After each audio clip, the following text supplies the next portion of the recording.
नमस्कार भाइयों। एक भाई जी हैं जो कह रहे हैं कि भाई मैं थोड़े दिन ब्रह्मचर्य करता हूँ तो मुझे श्वास लेने में बहुत दिक्कत होती है, मैं क्या करूँ। मतलब जब भाई जी एक सप्ताह तक, 10 दिन तक या फिर 15 दिन तक ब्रह्मचर्य व्रत का पालन करते हैं तो इनके फेफड़े पर एक प्रकार का दबाव आ जाता है, एक प्रकार का भारीपन आ जाता है, जिसके कारण इनको श्वास लेने में काफ़ी दिक्कत होने लग जाती है। और ये फिर चाहते हुए भी ब्रह्मचर्य को जारी नहीं रख पाते हैं, ब्रह्मचर्य को खंडित कर देते हैं, छाती पर दबाव आने के कारण, श्वास लेने में दिक्कत होने के कारण।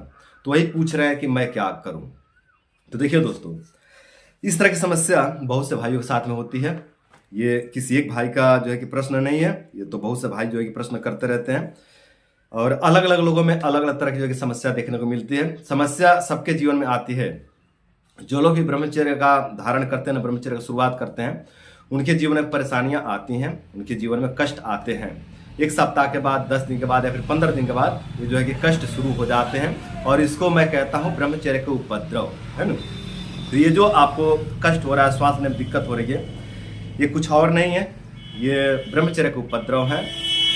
और ये जो है कि टेम्पररी है मेरे भाई, इसमें घबराने वाली कोई बात नहीं है। जो आपको श्वास लेने में दिक्कत हो रही है ये टेम्पररी है, कुछ दिन के लिए है, लेकिन आप घबरा करके ब्रह्मचर्य को खंडित कर दे रहे हैं, ये ठीक नहीं है ना। आप थोड़ा हिम्मत बनाए रखिए, साहस बनाए रखिए और धैर्य के साथ में आप ऐसे आगे बढ़ते रहिए। ये जो कुछ भी आपको उपद्रव हो रहा है ना, ये धीरे धीरे पूरी तरह से खत्म हो जाएंगे। देखिए, हो सकता है कि उपद्रव आपके और बढ़े। अभी तो केवल श्वास लेने में दिक्कत हो रही है ना, आपको हो सकता है हेडक होने लगे, हो सकता है घबराहट होने लगे, हो सकता है बेचैनी होने लगे, हो सकता है आपका यादाश्त छीड़ होने लगे, हो सकता है आपके बाल बहुत तेजी से झड़ने लग जाए, हो सकता है आपका शरीर भी छीड़ होने लगे, है ना। ये सारे उपद्रव होंगे, लेकिन टेम्पररी होंगे, कुछ दिन के लिए होंगे, फिर बाद में धीरे धीरे सभी उपद्रव चले जाते हैं और आपका शरीर पहले से बहुत बेहतर बनने लग जाता है और आपका मानसिक शक्ति भी पहले से बहुत बेहतर बन जाता है थोड़े दिन के ब्रह्मचर्य के बाद। तो आप ब्रह्मचर्य को जारी रखें, ये जो उपद्रव है इसको आप सहन करें। दरअसल होता ही है ना कि जब हम ब्रह्मचर्य को धारण करते हैं, ब्रह्मचर्य का पालन करते हैं ना, तो जो अपना शुक्र का एनर्जी है, जो अपने वीर्य का एनर्जी है, ये ऊर्ध्व होता है, ऊपर की तरफ जाता है ना। और जब ये एनर्जी ऊर्ध्व होता है, ऊपर की तरफ जाता है ना, तो अपान वायु, समान वायु और उदान वायु और प्राण वायु और व्यान वायु, ये सभी वायु बिगड़ जाते हैं। दरअसल ये ऊपर की तरफ जब गमन करता है ना एनर्जी, तो पहले जो है कि विकृत होता है अपना अपान वायु। जब अपान वायु विकृत होता है ना, तो पेशाब मार्ग में दिक्कत शुरू हो जाता है, कॉन्स्टिपेशन हो जाता है, मतलब नीचे के भाग में अनेकों प्रकार के समस्याएं देखने को मिलते हैं जब एनर्जी ऊर्ध्व करता है। तो जब शुरुआत होती है तब, है ना।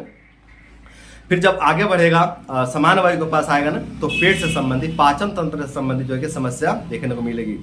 फिर जब ये एनर्जी ऊर्ध्व होकर के उदान वायु की तरफ आएगा ना, तो फिर श्वास से संबंधित समस्या देखने को मिलते हैं, छाती पर दबाव आने लग जाता है। फिर जब यही एनर्जी प्राण वायु को दबाव डालता है ना, तो फिर मनोविकार से संबंधित समस्या देखने को मिलते हैं।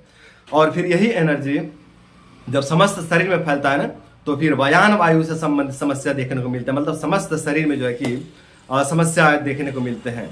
तो जो है कि इस तरह की समस्या होते हैं और यही कारण है कि इस तरह की समस्या होते हैं। जो अपना एनर्जी है ये ट्रेवल करती है शरीर में, तो ट्रेवल करती है तो अपने वायु भी जो है कि विकृत होते चले जाते हैं, लेकिन ये टेम्पररी होते हैं, कुछ क्षण के लिए होते हैं, कुछ समय के लिए होते हैं, इसमें घबराने वाली कोई बात नहीं है।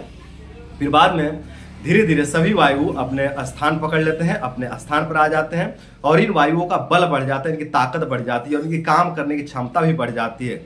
तो ये वायु अपने काम को और बेहतर ढंग से कर पाते हैं जब आप ब्रह्मचर्य को लंबे समय तक जारी रखते हैं तो। ठीक है, तो आपको घबराना नहीं है, आप धैर्य रखिए, धैर्य रख करके ब्रह्मचर्य को जारी रखिए। या आपकी एनर्जी ऊपर की तरफ ऊर्ध्व हो रही है, जिसके कारण आपके छाती पर दबाव देखने को मिल रहा है। ये कोई खराब लक्षण नहीं है, ये बहुत अच्छा लक्षण है।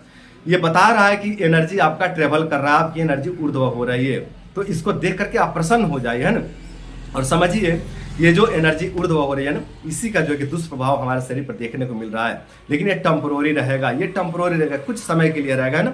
बाद में ये सारे उपद्रव खत्म हो जाएंगे, पूरी तरह से नष्ट हो जाएंगे और आपका जो है कि शरीर तरोताजा हो जाएगा, आपका मन जो है कि तरोताजा हो जाएगा और आप पहले से बहुत बेहतर हो जाएंगे, बहुत बेहतर हो जाएंगे। तो मेरे भाइयों, आप लोग कष्टों को सहें, जो ब्रह्मचर्य को उपद्रव आ रहा है उसको आप थोड़ा सहन करें और इस तरह से सहन करके आप लोग अपने ब्रह्मचर्य को सफल बनाएं और ब्रह्मचर्य को सफल बना करके आप लोग अपने जीवन को सुंदर, सरल एवं सफल बनाएं। तो आज के लिए इतना ही। नमस्कार।